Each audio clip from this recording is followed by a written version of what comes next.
സംസ്ഥാനത്തെ പൊതുവായ ജാഗ്രതാ നിർദ്ദേശങ്ങളുമായി അലക്സ് റാം മുഹമ്മദാണ് തിരുവനന്തപുരത്ത് നിന്ന് ചേരുന്നത്.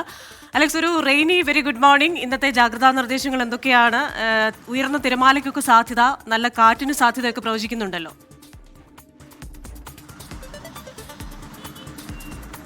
Krishna, good morning. മഴയുള്ള പ്രഭാതം തന്നെയാണ് ഇന്നും. രാവിലെയും തിരുവനന്തപുരത്തിൻ്റെ പലയിടങ്ങളിൽ മഴയുണ്ടായിരുന്നു.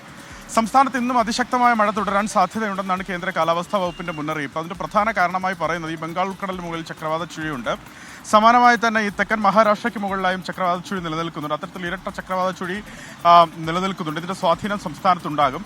വടക്കു പടിഞ്ഞാറൻ കാറ്റ് കഴിഞ്ഞ ദിവസം തന്നെ ശക്തി പ്രാപിച്ചത് പടിഞ്ഞാറൻ കാറ്റായി കേരളത്തിന് മുകളിൽ അങ്ങനെ നിൽക്കുന്നുണ്ട്. അത് കാര്യമായി തന്നെ ശക്തി പ്രാപിച്ചിട്ടുണ്ട്. അതിനാൽ അതിൻ്റെ സ്വാധീനവും ഉണ്ടാകും. അതാണ് ഈ മഴ ഇങ്ങനെ കനത്തു പെയ്യാൻ കാരണം. പ്രത്യേകിച്ച് വടക്കൻ കേരളത്തിലും മധ്യ കേരളത്തിലുമൊക്കെ അല്ലെങ്കിൽ മലയോര മേഖലയിലൊക്കെ കാര്യമായ മഴ അങ്ങനെ ലഭിക്കാൻ കാരണം അതാണ്. 14 ജില്ലകളിലും ഇന്ന് മഴ മുന്നറിയിപ്പുണ്ട് എന്നുള്ളതാണ് ഏറ്റവും പ്രധാനപ്പെട്ട കാര്യം. അതിൽ തന്നെ വടക്കൻ കേരളത്തിൽ അതിതീവ്ര മഴയ്ക്ക് സാധ്യത നിലനിൽക്കുന്നു. 5 ജില്ലകളിൽ, വടക്കൻ കേരളത്തിലെ 5 ജില്ലകളിൽ അതിതീവ്ര മഴയ്ക്കുള്ള സാധ്യതാ മുന്നറിയിപ്പായ റെഡ് അലേർട്ട് പ്രഖ്യാപിച്ചിട്ടുണ്ടെന്നുള്ളതാണ് ഏറ്റവും പ്രധാനപ്പെട്ട കാര്യം.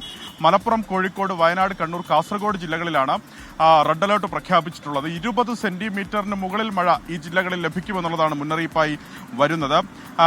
ഓറഞ്ച് അലേർട്ട് പ്രഖ്യാപിച്ച ജില്ലകളുണ്ട്. പത്തനംതിട്ട, കോട്ടയം, എറണാകുളം, ഇടുക്കി, തൃശൂർ, പാലക്കാട് ജില്ലകളിലാണ് അതിശക്തമായ മഴ ഇന്ന് പെയ്യുമെന്ന് കേന്ദ്ര കാലാവസ്ഥാ വകുപ്പ് പ്രവചിക്കുന്നത്. അവിടെ ഓറഞ്ച് അലേർട്ട് പ്രഖ്യാപിച്ചിട്ടുണ്ട്. 11 മുതൽ 20 സെന്റിമീറ്റർ വരെ മഴ ആ ജില്ലകളിൽ ലഭിക്കുമെന്നാണ് മുന്നറിയിപ്പ്. തിരുവനന്തപുരം, കൊല്ലം, ആലപ്പുഴ ജില്ലകളിൽ യെല്ലോ മുന്നറിയിപ്പാണ്. ശക്തമായ മഴയ്ക്കുള്ള സാധ്യതാ മുന്നറിയിപ്പാണ്.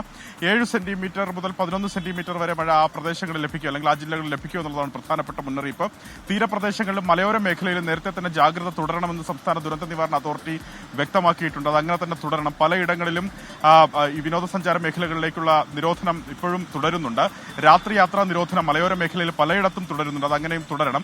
പ്രത്യേകിച്ച് ഇനി തീരമേഖലയിലേക്ക് വന്നാൽ കടുത്ത ജാഗ്രത വേണമെന്ന മുന്നറിയിപ്പ് നിലനിൽക്കുന്നുണ്ട്. പലയിടങ്ങളിലും, പ്രത്യേകിച്ച് തിരുവനന്തപുരം മുതൽ കാസർഗോഡ് വരെയുള്ള ജില്ലകളിൽ, എറണാകുളം ഒഴികെ ബാക്കി എല്ലാ തീരദേശ ജില്ലകളിലും റെഡ് അലേർട്ടാണ്. അതായത് ഉയർന്ന തിരമാലയ്ക്കും കടലാക്രമണത്തിനും സാധ്യതയുണ്ട്. 4.1 മീറ്റർ വരെ ഉയരത്തിലൊക്കെയുള്ള ഉയർന്ന തിരമാല തീരമേഖലയിൽ ഉണ്ടാകുമെന്നുള്ളതാണ് പ്രധാനപ്പെട്ട മുന്നറിയിപ്പായി വന്നിട്ടുള്ളത്. എറണാകുളം ജില്ലയിലെ തീരമേഖലയിലാകട്ടെ ഓറഞ്ച് അലേർട്ടും പ്രഖ്യാപിച്ചിട്ടുണ്ട്. നമുക്കറിയാം, കഴിഞ്ഞ ദിവസങ്ങളിലൊക്കെ കണ്ണമാലി, അതുപോലെ തിരുവനന്തപുരത്ത് ശംഖുമുഖം മേഖല, വലിയതുറ മേഖലയിലൊക്കെ കടലേറ്റവും കടലാക്രമണവും രൂക്ഷമാണ്. അതിനാൽ മത്സ്യത്തൊഴിലാളികളും തീരദേശവാസികളും ജാഗ്രത പാലിക്കണമെന്ന മുന്നറിയിപ്പ് നിലനിൽക്കുന്നുണ്ട്. സമാനമായി തന്നെ ഈ കേരള, കർണാടക, ലക്ഷദ്വീപ് തീരങ്ങളിൽ മത്സ്യബന്ധനത്തിന് വിലക്ക് ഏർപ്പെടുത്തിയിട്ടുണ്ട്. അത് അടുത്ത 3-4 ദിവസം ആ വിലക്ക് അങ്ങനെ തുടരും എന്നും പ്രധാനപ്പെട്ട മുന്നറിയിപ്പായി വരുന്നുണ്ട്. ഇന്നും നാളെയും കൂടി അതിശക്തമായ മഴ തുടരും.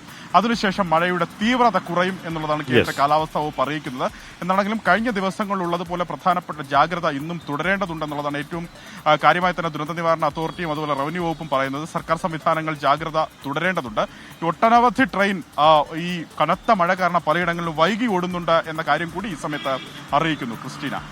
ഓക്കെ, അലക്സ് മുഹമ്മദാണ് ഇനി ഈ മണിക്കൂറുകളിൽ, വരും മണിക്കൂറുകളൊക്കെ ശ്രദ്ധിക്കേണ്ട മഴയുടെ പ്രവചനത്തെ പറ്റി പറഞ്ഞത്.